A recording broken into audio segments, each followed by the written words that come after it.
everyone. Welcome back to Kari's Confessions, a nonprofit exec tells all. I'm Kari Anderson, your host and principal with Incite Consulting. My podcast explores the tools and strategies that help nonprofit leaders grow their impact and build resilient organizations. As always, I'm here to share some hard-earned lessons and honest truths from life inside the nonprofit world. I spent 25 plus years in the nonprofit sector in leadership roles with 7 organizations. Now, I provide coaching and consulting services to ensure that nonprofits, like yours, have the structure, systems, and practices to do your best work. Wherever I go, I continue to hear that nonprofit execs need a space to gather, to receive tools, feedback, and advice that encourages them to stay the course. Doesn't matter if you're in a village of 182 or a metropolis of millions, nonprofit work is both gratifying and lonely. I'm here to make sure that you have a chance to breathe, laugh, smirk, and get excited again about the important work that you do. So today we're going to get into how to strengthen the relationship between the board and staff at your nonprofit. Specifically, when I'm talking about staff, lead staff, like your executive director or your CEO. So hop into the Wayback Machine. Think about your last board meeting.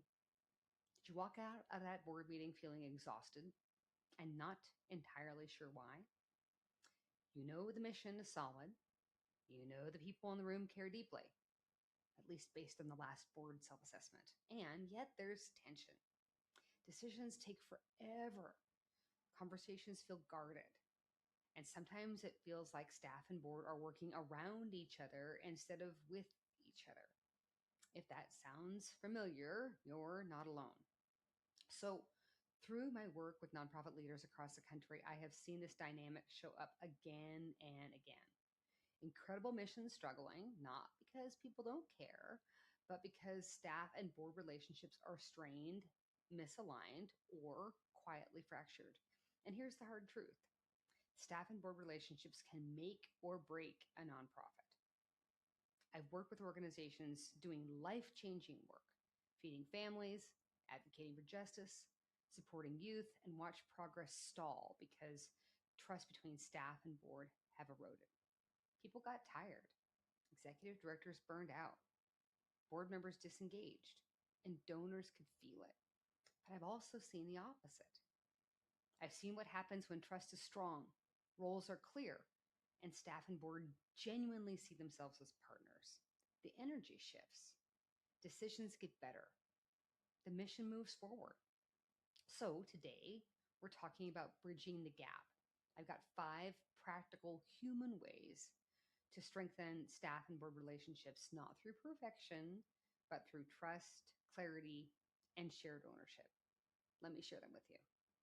So first, let's talk about the understanding, in terms of the dynamics between staff and board that are either explicit or implicit. So before we talk about solutions, we actually have to name the current reality. Staff and board members live in very different worlds inside the same organization. Staff are in the day-to-day. They're managing programs, juggling budgets, handling HR issues, responding to crises, and trying to keep the mission moving right now. Staff are usually asking, are we doing things right? Board members ideally are focused on governance, strategy, fiduciary responsibility, and long-term sustainability. Again, that's going to vary depending on where you are in your nonprofit life cycle. But they should be asking, are we doing the right things? Both roles are essential and both are valid. But the trouble starts where these boundaries blur.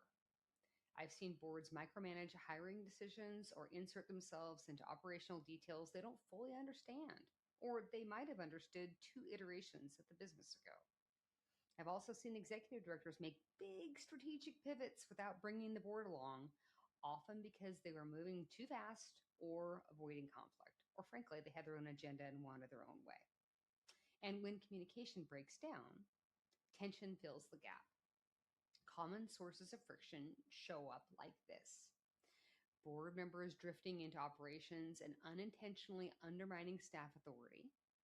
Staff withholding information because they fear judgment or overreaction. Unclear decision-making, and specifically unclear decision-making processes where no one knows who has the final say. competing priorities that never openly get discussed, but they sure do in one or two off conversations with no one ever connecting the dots. And then there's the history. Past experiences matter. A board member who lived through a financial crisis with a previous executive director may carry lingering distrust. Staff who survived a controlling board may resist even healthy oversight. Those experiences shape how people show up, even when no one names them out loud. Which brings us to the first and arguably most important practice: promote transparency and open communication. Honestly, if you do nothing else of my five, this is it.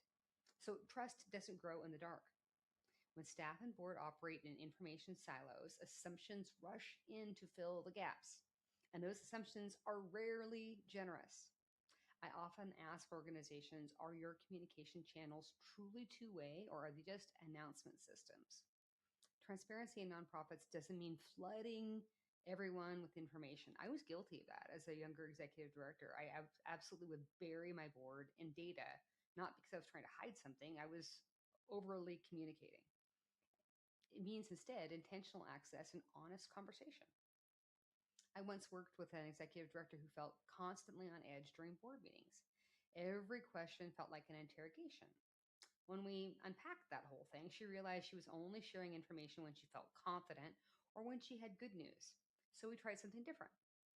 She started scheduling what she called real talk check-ins with her board chair. No agenda, no deck, just honest conversation about what was working, what wasn't, and where she needed support. And that shift was remarkable. Suddenly, questions felt curious instead of critical. The board chair became an ally instead of a gatekeeper. And small issues got addressed early before they turned into boardroom blowups.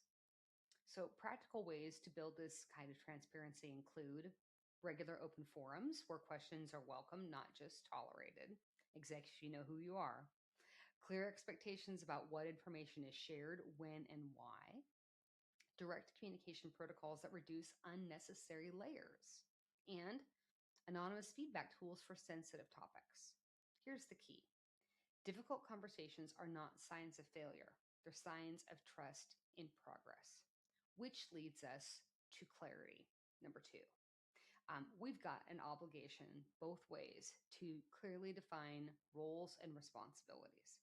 If I had to name one thing that causes more nonprofit tension than almost anything else, it's this: no one is quite sure who's supposed to do what.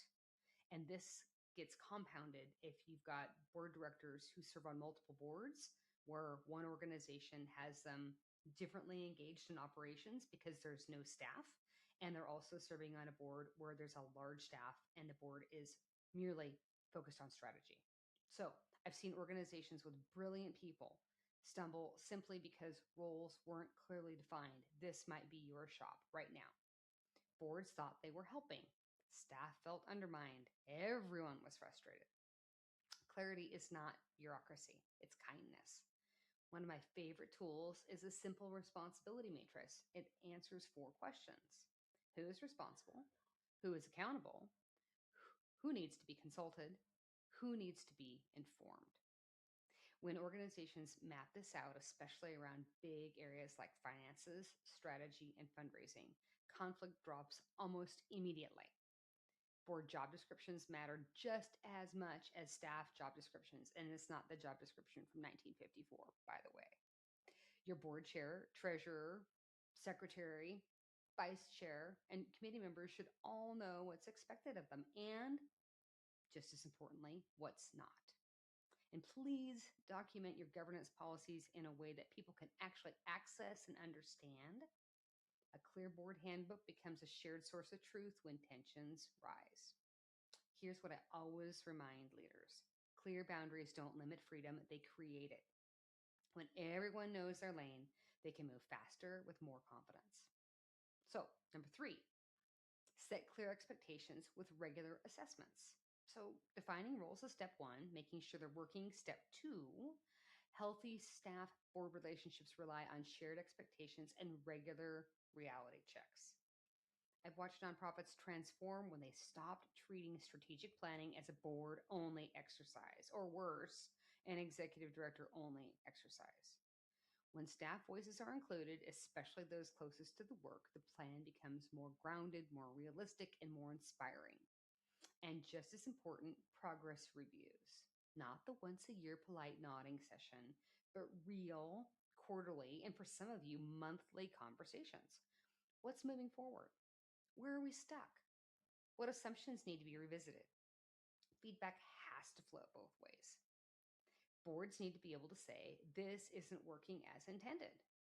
Staff need to be able to say, here's what this decision looks like on the ground. When feedback is framed as learning, not blame, it strengthens trust instead of eroding it. So here's my fourth pointer or tool. Foster accountability through shared ownership. So for those of you who don't like the word accountability, buckle up. It's one of my favorites. Accountability does not mean finger pointing. Accountability is also not punitive. It means we own this together. I've seen nonprofits fall into a painful pattern. Boards blaming staff for missed fundraising goals. Staff resenting board members who don't follow through on commitments. Board, you know who you are. And once that divide forms, everything gets harder. Shared ownership changes the question from whose fault is this to how do we solve this together? In healthy organizations, accountability looks like board members actively supporting fundraising alongside staff, staff presenting honest reports without fear, joint problem solving when challenges rise, collective celebration when goals are met. You're not on opposite sides of the table, you're on the same side of the mission. My fifth tool in terms of building this staff board relationship, celebrating successes together to build unity. So celebration is often the first thing that we cut when we're stretched thin, right? We're really good at saying, yeah, but we should have, could have, we didn't. Instead, we forget about all the great work that actually happens every day, right? Celebration is one of the most powerful tools that we have. And it's free. When staff and board celebrate together, it reinforces a shared identity. It reminds people why they're here. I've seen the energy shift in rooms where a board chair publicly thanks the program director, or where staff recognize a board member who quietly went above and beyond. Celebration doesn't have to be expensive or elaborate. Monthly shout outs, shared impact stories, milestone acknowledgments, peer to peer recognition. What matters is consistency and sincerity. People stay engaged where they feel seen. So, some final thoughts for you. Strengthening staff and board relationships isn't a one-time fix. It's a commitment to trust, to clarity, and to shared purpose. You now have 5 practices to work with: transparent communication, clear roles, shared expectations, mutual accountability, and celebration and recognition. You don't have to do them all at once. Pick your favorite. Start with one. Build from there. The nonprofits making the greatest impact aren't perfect, but they are intentional. They show up for each other. They have hard conversations, and they stay anchored in the mission that brought them together in the first place. Your community needs you at your best, and that starts with bridging that gap together. So thanks for joining me today for Kari's Confessions, a nonprofit exec tells all. If you found this episode helpful, please do share it with a colleague or board member, and make sure to follow me on your favorite streaming platforms. For additional resources and tools, follow me on LinkedIn. You can also check out my website at inciteconsultinggroup.com. Until next time, have a great week.